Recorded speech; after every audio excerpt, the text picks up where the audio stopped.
I've always liked Pac-Man, not for the points or the ghost, but for how simple and perfect it feels. A while ago, I decided to remake it, not exactly and not as a brand new game either. It's more like a remix, part tribute, part experiment. In this video, I'll walk you through how everything works under the hood, how Pac-Man moves, how the ghosts behave, how points and fruits are managed, and all the little systems that make it feel right. It's not a tutorial, it's not really a showcase, it's just something I love building and wanted to share. Welcome to the Endy's Codex.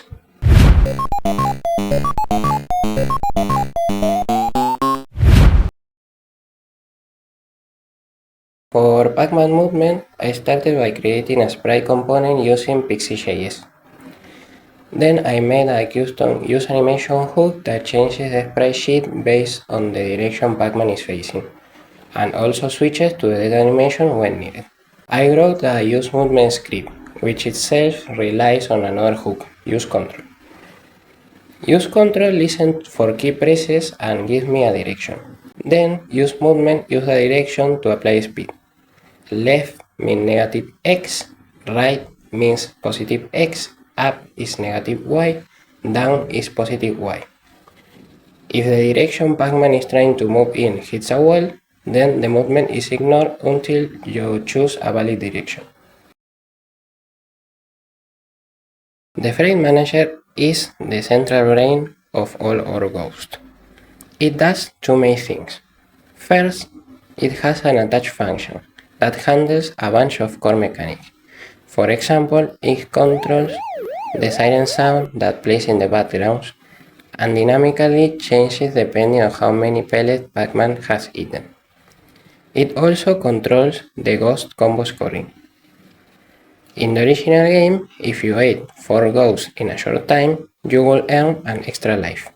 So every time you eat a ghost, it increments a combo counter. Apart from the attach function, there's also an update. This is responsible for handling ghost behavior like idle, scatter, frightened, dead, and chase modes. It also controls their movement and collision detection. It compares the XY coordinates of Pac-Man and each ghost. If the result is true, a collision has occurred. From there, it checks the ghost's current behavior. If the ghost is in frightened state, it triggers the eaten behavior. That is, the ghost is now defeated and needs to return to the ghost house.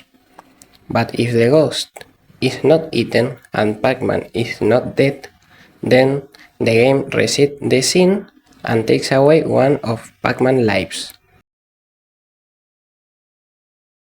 At the intersection, it looks at the current direction to calculate which ways the ghost can move, excluding walls and illegal paths. Before selecting a direction, check if the ghost is at the ghost house. If not, filter out the direction that will lead back into it. This ensures ghosts don't accidentally return to the ghost house unless they are supposed to. Finally, the function also checks the ghost X coordinate, and if it's too far to the left or the right, meaning it's inside the tunnel, it teleports them to the opposite side of the screen. Now let's go over the ghost behaviors starting with the simple ones. Cage is a state when ghosts are inside the ghost house. Frightened is triggered when Pac-Man eats a power pellet. Eaten is when Pac-Man successfully eats a ghost. In this case, the ghost set is target tile to be the entrance of the cage. Scatter tells each ghost to go to a specific corner of the map. Blinky goes top right, Pinky goes top left, Inky goes bottom right, and Clyde goes bottom left. Each ghost has its own unique logic to calculate the target tile. Blinky is simple. His target is just Pac-Man's current tile. Pinky targets 4 tiles ahead of Pac-Man, in the direction he is currently facing. If Pac-Man is facing left, right, or down, it's 4 tiles in that direction. And if he's facing up, Pinky adds 4 tiles up and 4 to the left, replicating the original bug from the arcade game. Each key target is calculated using both Pac-Man and Blinky position.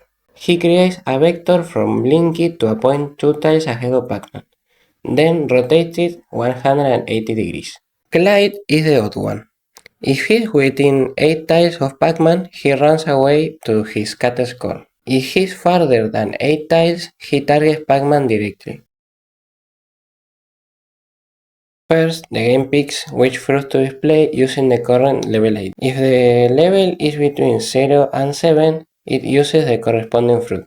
If the level is higher than 7, it just keeps using the key. Then it checks if Pac-Man has eaten 70 or 170 pellets. If so, the fruit appears. Otherwise, it stays hidden. Now, if the fruit has already appeared twice or Pac-Man already ate it, it won't appear again. Also, since this function uses the amount of eaten pellets, it's also the one that checks if Pac-Man has eaten all the pellets.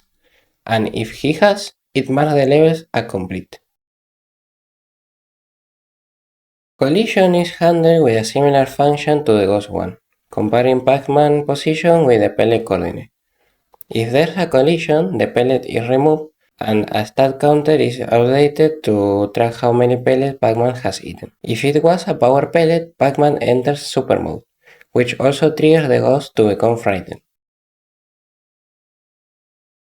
And to wrap it all up, the cosmetic details. In the main menu, there's a clean title screen with the name Pac-Man Remix. It includes crypt menus and effects, the proper Bandai Namco copyright, and 2 extra sections. First, the character section, which pays homage to the original intermission screen. It shows a character with a name and nickname, just like the classic arcade game. And finally, the credits. This section displays the technology used, all the asset source, and thank you for the inspiration behind the project. That's the whole project, a personal remix of one of the most iconic arcade games ever made.